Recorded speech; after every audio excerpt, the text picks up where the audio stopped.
David, the king of Israel, was about to die and asked Solomon his son to be strong, act like a man, and observe what the Lord his God requires.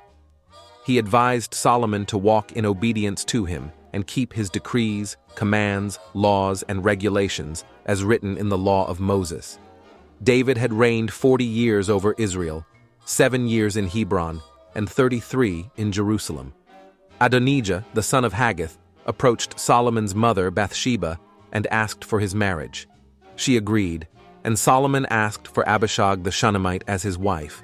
Solomon agreed, and she asked Solomon to marry Abishag the Shunammite for Adonijah.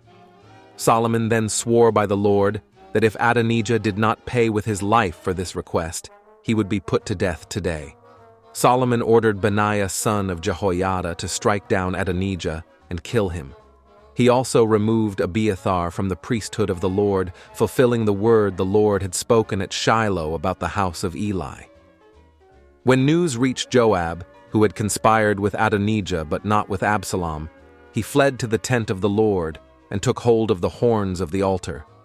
Solomon ordered Benaiah son of Jehoiada to strike him down and bury him, clearing him and his family of the guilt of the innocent blood that Joab shed. Benaiah went up and killed Joab, and he was buried at his home out in the country. The king placed Benaiah over the army in Joab's position and replaced Abiathar with Zadok the priest. The king sent for Shimei, who was warned to build a house in Jerusalem and not go anywhere else. Shimei answered the king's warning and stayed in Jerusalem for a long time. 3 years later, 2 of Shimei's slaves ran off to Achish, son of Maacah, king of Gath. Shimei was told that his slaves were in Gath, and he saddled his donkey and went to Achish at Gath in search of his slaves. In summary, David's rule was established after he was slain by Joab and his slaves. Solomon's son, Shimei, was sent to Jerusalem to live and obey the king's commandments. However, 3 years later, Shimei's slaves ran away to Achish, and he was killed by Achish.